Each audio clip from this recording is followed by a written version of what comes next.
प्रकार रोते हैं वो आपका रोना है। जब आप हंसते हैं तो जिस प्रकार आप हंसते हैं वो आपका हंसना है। ये जो सिग्नेचर है ये फिर कभी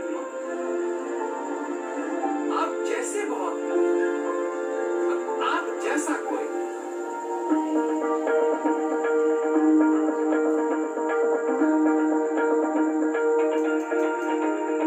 हमारे सभी श्रोताओं को हमारा बहुत बहुत नमस्कार। और आज मैं आपको एक कहानी सुनाना चाहता हूं।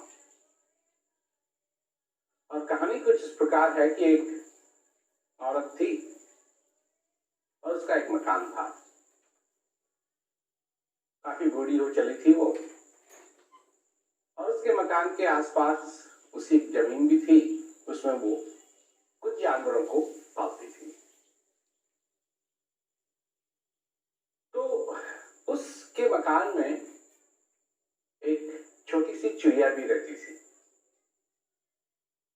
और उस औरत को शक था कि उसके घर में कोई चूहा जरूर रहता है। तो एक दिन वो बाजार गई और उसने एक वो चूहे का जो पिंजरा होता है जिससे चूहे को पकड़ लेते हैं वो खरीदा और वो घर ले आए। तो जब चूहे ने देखा कि वो पिंजरा बड़ा खतरनाक पिंजरा वो लाई है तो चूहिया को बहुत घबराहट हुई। तो उसने सोचा कि ये कुछ ना कुछ रखेगी खाने के लिए, और जब मेरे को भूख लगेगी तो मैं वो सूंघूंगी और मैं पिंजरे में जाऊंगी खाने के लिए और पकड़ जाऊंगी। तो ये तो अच्छा नहीं हुआ। तो वो बाहर गई चूहिया, और एक मुर्गा था बाहर, तो मुर्गे के पास गई कि भैया मुझे बचा लो। मुर्गे ने क्या बात है, क्यों, तेरे को क्या आपत्ति है, क्या दुविधा आई है तेरे सिर पे? तो चूहिया ने कहा कि वो औरत जो है, मकान मालकिन जो है, वो एक पिंजरा लाई है चूहों को पकड़ने का, और उसमें अगर वो खाना रखेगी और मेरे को भूख लगी तो मैं अगर गई खाने के लिए तो पकड़ी जाऊंगी और वो मेरे को मार देगी, मेरे को बचा लो। तो मुर्गे ने कहा तो मैं क्या करूं, मेरे लिए तो लाई नहीं वो, मैं तो फंसूंगा नहीं उसमें, फंसना तो तेरे को ही है। ये तो तेरी समस्या है, मेरी समस्या थोड़ी है। ये तो तेरी समस्या है, मेरी समस्या थोड़ी है। तू संभाल, मैं नहीं सुना, मैं कुछ नहीं कर सकता तेरे लिए। तो निराश हो गई चूहिया। तो फिर गई वो बकरी, उस औरत ने पाल रखी थी, बकरी के पास गई। बकरी से उसने कहा कि मेरे को बचा लो। बकरी ने क्या बात है, ताकि वो ऐसे ऐसे वो पिंजरा लाई है और उसमें वो खाना रखेगी और मेरे को अगर भूख लगी तो मैं फंस जाऊंगी और वो मेरे को मार देगी। बकरी ने कहा था मैं तो उसमें फिट भी नहीं होंगी, मैं तो बहुत बड़ी हूँ, मेरे को तो खतरा है नहीं, तो मैं तेरी मदद क्यों करूं? भाई खतरा तो तेरे को है, मेरे को थोड़ी है, मैं काय के लिए तेरी मदद करूं? तो जब बहुत ही निराश हो गई वो, तो कुछ दिनों के बाद फिर वो गधे के पास गई। और गधे से उसने कहा कि तुम तो बहुत बड़े हो, बलवान हो, मेरी मदद करो। गधे ने कहा क्या बात है, ऐसे ऐसे वो पिंजरा लाई है और मेरे को पकड़ेगी और मेरे को मार देगी। तो गधे ने कहा कि मैं क्या करूं, मैं तेरे लिए सिर्फ एक प्रार्थना कर सकता हूं भगवान से कि तेरे को बचाए, और मैं क्या करूं?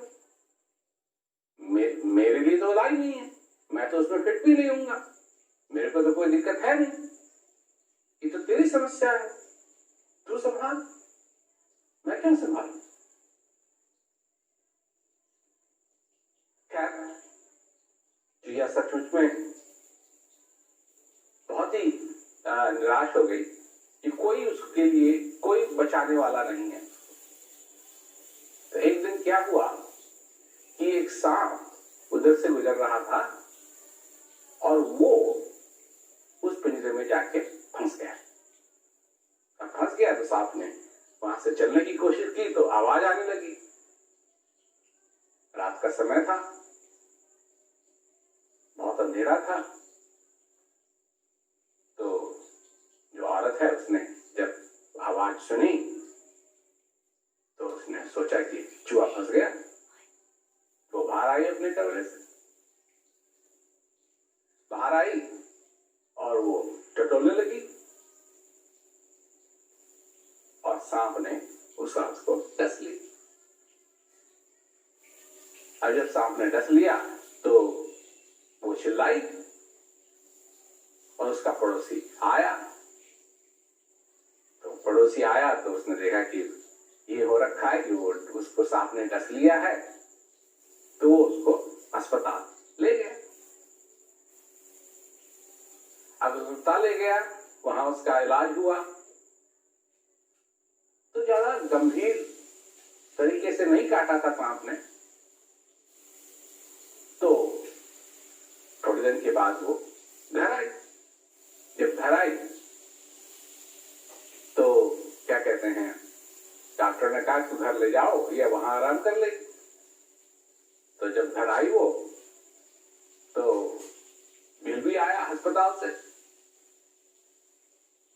बिल तो आता ही है अस्पताल से। तो बिल आया अस्पताल से तो उसके पास ज्यादा पैसे नहीं थे। तो पैसे न होने के कारण जो मुर्गा था उसको बेच दिया गया। और किसने खरीदा उस मुर्गे को? कसाई ने खरीदा। और उससे भी उसका जो बिल था वो पूरा नहीं हुआ, जो अस्पताल को देना था उसने पैसा। तो जो बकरी थी उसको भी बेच दिया गया, उसको भी कसाई ने खरीदा। उसको सबको बेच दिया होगा। चुहिया भी मरी नहीं है, मुर्गा और बकरी, जिन्होंने कहा कि उसकी समस्या नहीं है, कारण तो वही है, परंतु उनको कसाई को बेच दिया गया। अब जो कुछ भी था उसका बिल वो पूरा किया और आराम करने लगी। कुछ दिन बीते पर उसकी हालत अच्छी नहीं हुई। कुछ दिनों के बाद वो औरत मर गई। मर गई तो उसके सारे परिवार के लोग आए उसका अंतिम संस्कार करने के लिए। अब जब वो सब आए तो उनके खाने का प्रबंध करना था, ये सब कुछ करना था। उसके लिए काफी पैसे की जरूरत थी। तो वो कहां से पैसा लाए? उसके पास तो थे नहीं।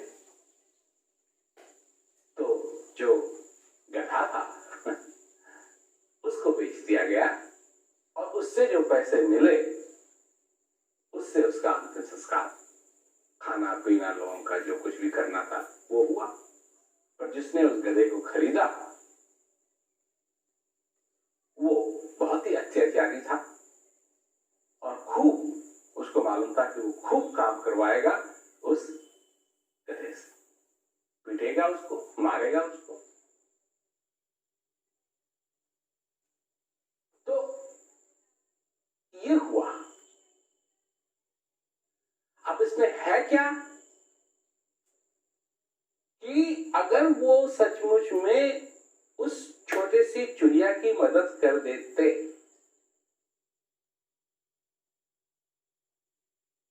छोटी सी चिड़िया की मदद कर देते तो वो सांप उसमें नहीं फंसता।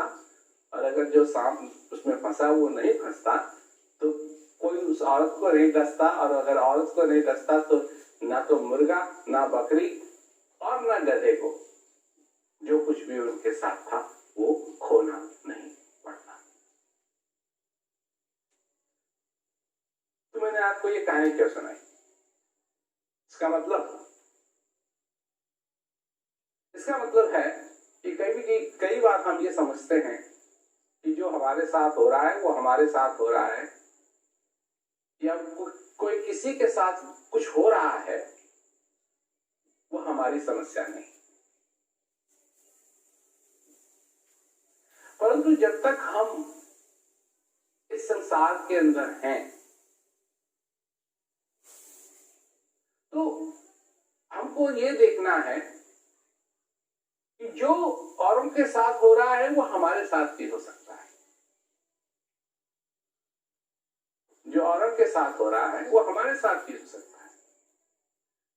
जो अत्याचार हम औरों की तरफ देखते हैं वो हमारे साथ भी हो सकता है। तो सबसे बड़ी बात ये बन जाती है कि हम अपने में क्या कर सकते हैं, और क्या कर सकते हैं? हम अपने को जानने की कोशिश करें, अपने आप को समझने की कोशिश करें कि हम कौन हैं। क्या हमको ये जो मनुष्य शरीर मिला है, जो कुछ भी हमारे सामने है, इसका हमारे लिए महत्व क्या है? क्या हम इसमें से निचोड़ सकते हैं? क्या हम इसमें से पा सकते हैं? किस तरीके से हमारे जीवन का लक्ष्य क्या है? दुखी होना, दुख में लगे रहना, चिंता करना, चिंता में लगे रहना, दिन रात एक ही बात, अब क्या होगा, अब क्या होगा, अब क्या होगा, अब क्या होगा?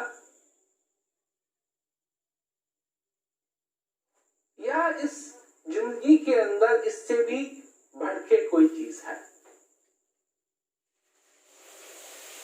लोग कहते हैं कि भाई जो तुम भोग रहे हो इस जीवन में, ये तुम्हारे पिछले कर्मों का फल है। मानते हैं लोग, बहुत मानते हैं।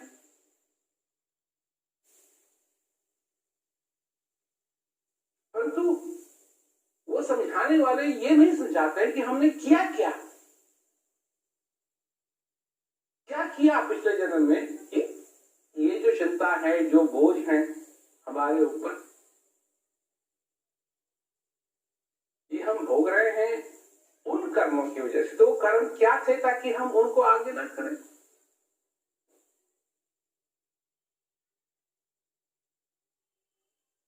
जब तक हम अपने आप को नहीं समझेंगे,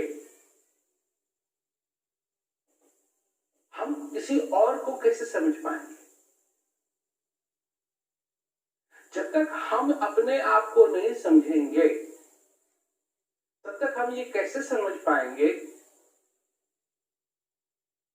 कि क्या हमारे लिए इस जीवन में क्या संभावना है, क्या संभव है? अगर हम लगे रहेंगे, भोग रहे हैं, भोग रहे हैं, भोग रहे हैं, भोग रहे हैं, और ये कभी ख्याल नहीं आ रहा है कि क्या ये इस जीवन का लक्ष्य है? क्योंकि संत महात्माओं ने जो कहा वो ये नहीं कहा है। वो ये कहा है कि ये जो मनुष्य शरीर तुमको मिला है, ये मोक्ष का दरवाजा है। बड़े भाग्य पाइए कि मनुष्य जो शरीर मिला है, बड़े भाग्य से मिला है, और ये मोक्ष का दरवाजा है।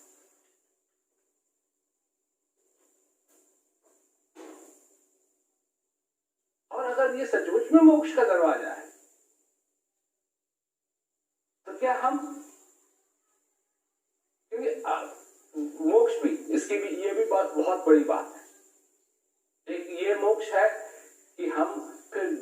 हमारा यहाँ आना जाना ना रहे, इससे हमको मोक्ष मिले।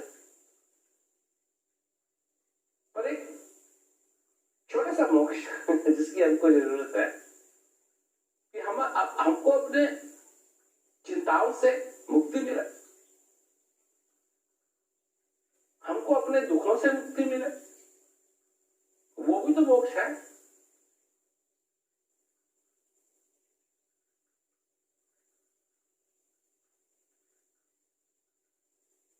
तो जब तक हम उस चीज को सोचेंगे नहीं,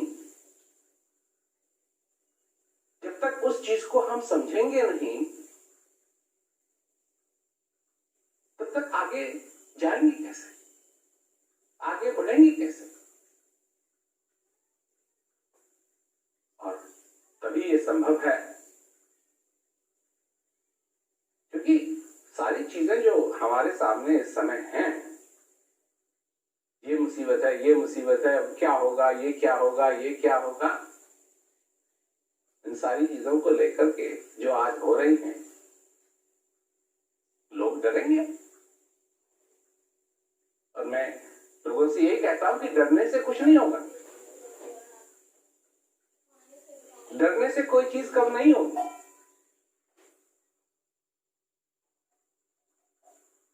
समझना जरूरी है। ये भी जो है ये भी बीतेगा, ये भी बीतेगा, परंतु वो जो चिंता है, वो जो मुसीबतें हैं जो आती रहती है, आती रहती है, आती रहती है, आती रहती है और मनुष्य परेशान होता रहता है, उससे मोक्ष कैसे मिले? उससे मोक्ष मिलने के लिए आपको अपने आप को समझना बहुत जरूरी है। आप क्या कर सकते हैं और क्या नहीं कर सकते हैं, क्या इन चिंताओं से आपको मोक्ष मिल सकता है या नहीं मिलेगा, ये सब आपके ऊपर निर्भर है। डर पे नहीं, आप पे निर्भर है। और हर एक चीज से मिली हुई, जुड़ी हुई है। हर एक चीज, वही जो मैंने पहले कहा, जो गड़बड़ और लोगों के साथ होती है, हम तो देखते हैं तो ये हमारे साथ नहीं होगी। क्यों नहीं हो सकती? जो उनके साथ हो गई हमारे साथ रह जाएगी। परंतु जब तक हम इसमें से अपने आप को किसी तरीके से उभारेंगे नहीं, ऊपर नहीं लाएंगे और इस भवसागर में डूबते ही रहेंगे, डूबते रहेंगे, डूबते रहेंगे, डूबते रहेंगे। भवसागर की जब बात आती है तो ये नहीं कि तुम भवसागर में जाके तैरो या भवसागर में जाके तुम आनंद लो ना, ये कहा है कि भवसागर को इसको पार करना है, इसको पार करना है, यहां रहना नहीं है, इस भवसागर में रहना नहीं है। तो हम समझें इस बात को। और कुछ ऐसा हो गया है कि हम इस भवसागर में अटके हुए, जहां देखते हैं भवसागर है, भवसागर है, भवसागर है, भवसागर है, भवसागर है। क्या है भवसागर? जो चिंताएं जिनमें हम डूबे हुए हैं, जो सच नहीं है पर सच लगती हैं, उनमें हम डूबे हुए हैं और उसी में डूब रहे हैं।